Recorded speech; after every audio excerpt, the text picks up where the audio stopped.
Hey gang, so I am here today with a C&D Models 440 Allis Chalmers four-wheel drive tractor. Now, this is lightly customized. Now, the ones I've done lately, or in the last few years, I've kind of heavily customized. And I'll show you, I'll kind of like tell you some of the differences. And if you've kind of watched For the Love of Tractors, especially on Instagram and Facebook, you've definitely seen my custom, the really good 440s that I've done. And maybe I'll do a video on one of those once I sort of unpack everything and get it where it needs to be. But in the meantime, so this is sort of the standard C&D Models four-wheel drive kit, the 440 kit.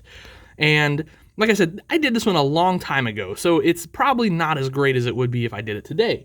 Well, I know it's not, but it's still a neat four-wheel drive, I think. And then the little custom things I added are pretty cool. So basically, what I've done to the tractor to sort of gussy it up a little bit is I added some step grip. Now here is a kind of scratch building pro tip. That is sandpaper. I think it's 3000 grit. It might be 2000 grit. Either way, it's super fine grit sandpaper, and it looks like step grip. And then when you touch it, it feels like step grip. So that's just a cool, simple. You can get sandpaper real cheap, and you can imagine a big sheet of sandpaper will do a whole lot of tractors. So that is one way to dress up your models very cheap, I think. Then I added hydraulic hoses and outlets back here, and these were, I use what's called magic stretch cord, which you can get at basically any hobby store, and I use, I think 0.5 millimeter is what this is. There's several sizes I use, 0.5, 0.7, and then I think there's just a 1 millimeter, and it just depends on what you're doing, is what you're going to use them for. Now, one thing about all the C&D model kits that are really cool is they're heavy. I mean, this is all metal. So he cast these. So this is serious stuff here. And the other thing I really like about their kits is the decals are super crisp and really cool looking, really nice decals. So they kind of go over the top on that. Now, you can see here on the hood, I'm not sure what happened there, but I have a feeling when I did some moving, that might have bumped into a red tractor. And then there's a couple pop marks there with the casting. Now, like I said, I did this a long time ago. And when I say a long time ago, I mean, I bet 15 years ago at least. So I probably wasn't so good with the body filler, or probably didn't even know to do it back then.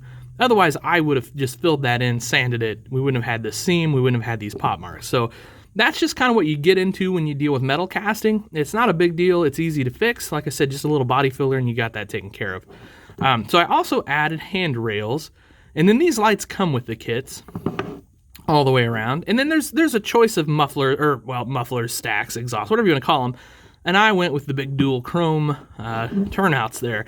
I thought that looked cool. So the cleaner for the cab, and then this painted white. Now, we're going to do this today. I definitely kind of revamped that. I don't mind the way that looked, though.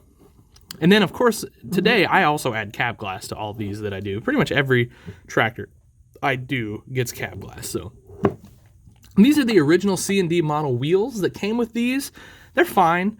But, of course, now you have to keep in mind these kits were made a very long time ago. And when I say a very long, I'm talking like 80s, 90s, so long time ago. Now we have much better tire selection. So, of course, I would use probably some different wheels and tires today than I'm using on these. So, another handrail here, more step grip. I don't know why I didn't do that down there. That's an interesting, that had to be a conscious decision, but I'm not sure why I did it. One of those things. And then, of course, you do get an interior with the C&D model stuff. You have to kind of detail it out a little bit. I didn't really do much on that on this one. And then, of course, I painted my weather stripping black. Now, today, so I probably had a big old thick brush from Walmart or something like that. Today, I think I would have been able to get a much crisper line. I do love that you get the hydraulic reservoir back here and all that.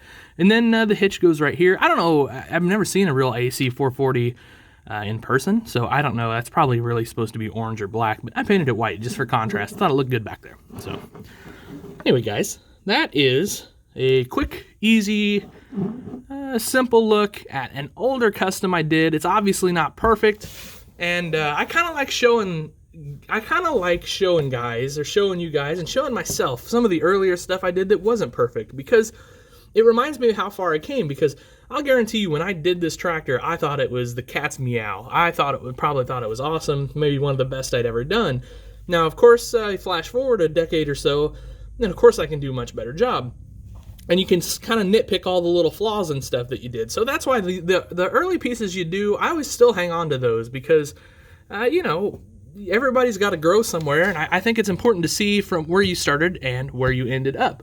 So like I said, I'll show you a more modern 440 that I did, you know, one of these days when I get some time and kind of feel like doing it. And we can kind of compare and contrast the videos, if you will. So, all right, guys, thank you for watching. As always, I really appreciate it. Please do the like, share, subscribe thing, and treat each other well. Happy tractor hunting.